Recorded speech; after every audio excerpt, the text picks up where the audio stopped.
Assalamualaikum warahmatullahi wabarakatuh. Waalaikumsalam warahmatullahi wabarakatuh. Selamat datang semuanya di Mudaku Podcast. Podcast pelajar SMK Muhammadiyah Undaan Kudus. Saya Aulia Ramadhani, seorang siswi dari SMK Muhammadiyah Undaan Kudus. Di episode kali ini saya akan mewawancarai Bapak Rojak, Kepala Sekolah baru yang dilantik 7 bulan lalu di SMK Muhammadiyah Undaan Kudus. Saya sangat senang atas kehadiran Bapak Rojak sebagai narasumber hari ini. Baik, Bapak Rojak bisa perkenalkan diri dan latar pendidikan Bapak. Terima kasih. Assalamualaikum warahmatullahi wabarakatuh. Waalaikumsalam warahmatullahi wabarakatuh. Saya nama Abdul Rojak Zain Alba, usia 53 tahun. Saya lulus dari UNES atau dulu masih IKIP Negeri Semarang tahun 1998 dari pendidikan teknik elektro. Kemudian tahun 1999 saya alhamdulillah sudah mulai belajar mengajar atau bekerja di SMK Muhammadiyah Kudus yang berada di Jalan Kudus Jepara kilometer 7. Baik. Sekarang lanjut ke pertanyaan ya Pak. Pertanyaan yang pertama, bagaimana Bapak Rojak bisa menjadi kepala sekolah di SMK Muhammadiyah Undaan Kudus?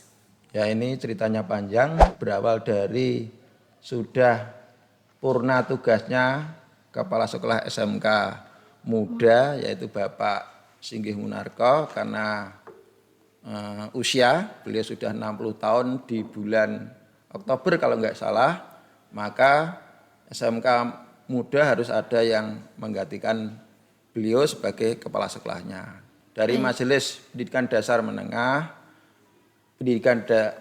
pimpinan daerah Muhammadiyah Kudus akhirnya menjaring calon kepala sekolah. Waktu itu ada 2 calon karena ada persyaratan yang harus dipenuhi, yaitu sudah pernah mengikuti pendidikan latihan kepala sekolah atau diklat kepala sekolah.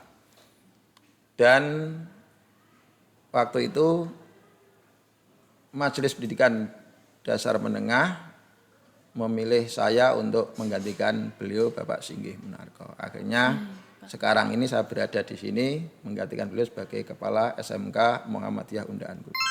Baik, Pak. Ternyata tuh perjalanannya sangat panjang sekali ya Pak. Ya, lumayan. Pertanyaan yang kedua, apa visi dan misi Bapak sebagai kepala sekolah di SMK Muhammadiyah Undaan Kudus?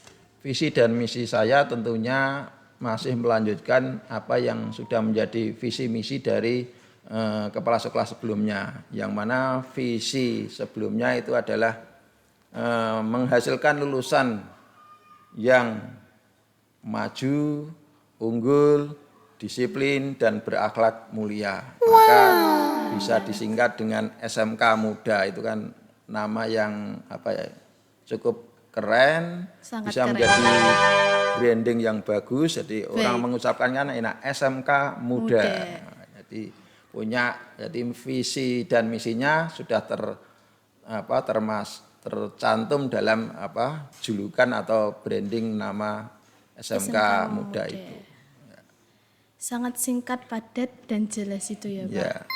Baik, pertanyaan selanjutnya.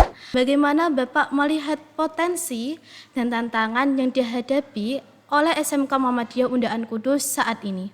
Untuk potensi SMK Muda ini sangat bagus sekali. Yang pertama itu adalah karena SMK Muda adalah satu-satunya SMK swasta yang berada di wilayah Undaan sekitarnya, sehingga hal ini bisa menjadi rujukan bagi masyarakat untuk menyekolahkan putra-putrinya ke SMK ini. Hal ini tidak dimiliki oleh SMK-SMK swasta di Kudus yang lain yang berada di dalam kota. Mereka istilahnya jumlah SMK yang cukup banyak sehingga persaingannya tinggi. Kalau di Undaan ini kita menjadi satu-satunya SMK swasta. Kemudian potensi yang berikutnya adalah saya melihat siswa-siswa di sini itu punya semangat belajar yang sangat tinggi. Hanya tinggal bagaimana Bapak Ibu guru mengarahkan mereka menjadi siswa-siswa yang lebih giat lagi untuk mempersiapkan masa depan mereka. Kemudian tantangannya SMK Muda ini letaknya berada di lingkungan lingkungan warga, pemukiman warga, sehingga Iya, untuk mengembangkan perluasan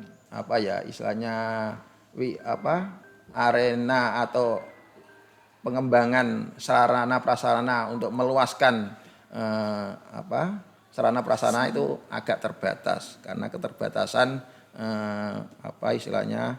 luas lahan yang ada. Kemudian tantangan berikutnya mungkin karena letaknya yang agak masuk gang, agak sempit itu kadang orang yang lewat itu tidak bisa langsung mengenal mana gedungnya seperti apa, tidak begitu kelihatan karena letaknya di dalam gang. Namun itu justru bisa menjadi kelebihan juga karena dengan masuk ke gang itu mungkin suasana belajar menjadi lebih nyaman karena tenang, jauh dari hiruk pikuk lalu lintas. Betul sekali. Ya. Dari lingkupnya juga bisa menyatu dengan masyarakat juga ya kan Pak. Ya. Baik, untuk pertanyaan selanjutnya Pak. Bagaimana Bapak meningkatkan komunikasi dan kerjasama dengan orang tua siswa? Ya. Untuk meningkatkan komunikasi dengan orang tua atau wali murid atau siswa, itu pertama saya memanfaatkan momen-momen pertemuan orang tua, misalkan sebelum pengambilan rapot itu biasanya kan orang tua dikumpulkan. Nah, momen itulah yang nanti saya gunakan untuk bagaimana saya menyampaikan visi misi dari sekolah ini supaya orang tua juga ikut berperan aktif dalam rangka menyiapkan putra-putri kita semua, putra-putri mereka untuk menjadi anak-anak yang sukses di masa depannya. Kemudian yang berikutnya komunikasi bisa lewat wali kelas masing-masing di mana mungkin setiap orang tua punya nomor WA masing-masing wali kelas. Dari situ mungkin dari wali kelas mungkin ada masukan dari orang tua, kemudian wali kelas bisa menyampaikan ke saya. Dan yang terakhir mungkin orang tua bisa menyimpan nomor WA saya sehingga apabila ada hal-hal yang sangat penting bisa langsung komunikasi dengan saya. Nah, itu salah satu untuk bagaimana menjalin komunikasi yang lebih intens, lebih baik dengan wali murid atau orang tua murid. Jadi menggunakan salah satu perkembangan zaman ya Pak. Ya, memanfaatkan istilahnya yang sudah ada di kita. Jadi handphone itu kan hal yang tidak asing bagi masyarakat kita, sehingga hampir setiap orang punya fasilitas handphone sehingga itu digunakan maksimal untuk bisa berkomunikasi.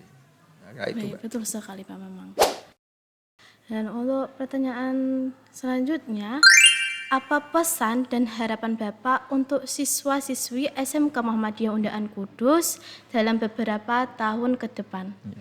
Ya, pesan-pesan saya yang pertama harus mempersiapkan masa depan mereka itu harus kita mulai dari sekarang. Jadi mulai sekarang kita harus mulai belajar disiplin, belajar menghargai orang lain, belajar, pokoknya kita awali dari sekarang. Termasuk misalkan lulusan SMK itu kan harapannya kan ada 3, yaitu yang pertama bekerja, kemudian yang kedua itu melanjutkan dalam hal ini melanjutkan ke jenjang pendidikan yang lebih tinggi, kemudian yang terakhir adalah wirausaha. Kalau yang punya cita-cita bekerja, makanya Ya harus mulai belajar disiplin, datang tepat waktu karena nanti di dunia kerja tidak boleh kita berangkat seenaknya. Betul Jadi sekali. harus disiplin.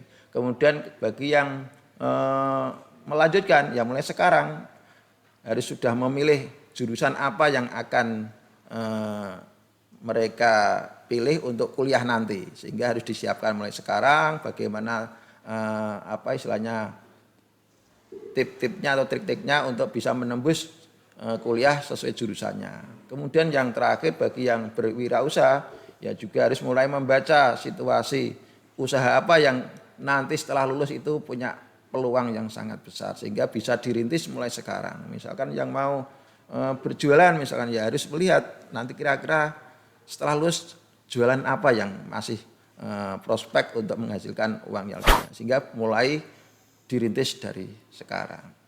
Nah, semuanya harus mulai dari sekarang, tidak ada kata menunda-nunda lagi. Dan tidak ada kata terlambat untuk ya, memulai. Untuk memulai. Iya, Ya, saya kira itu, Mbak. baik, terutama sangat luar biasa ya Pak harapan Bapak untuk para siswa-siswi di SMK Muhammadiyah Hundaan Kudus ini. Terima kasih Pak Rojak atas waktu dan kesediaannya. Apakah ada pesan dan kesan yang ingin Bapak sampaikan kepada pendengar podcast ini? Ya, kesan dan pesan saya mungkin bagi masyarakat yang belum tahu SMK Muda, SMK Muhammadiyah Undaan yang punya visi misi menghasilkan lulusan yang maju, unggul, disiplin dan berakhlak mulia, maka segera mendaftarkan ke sekolah ini.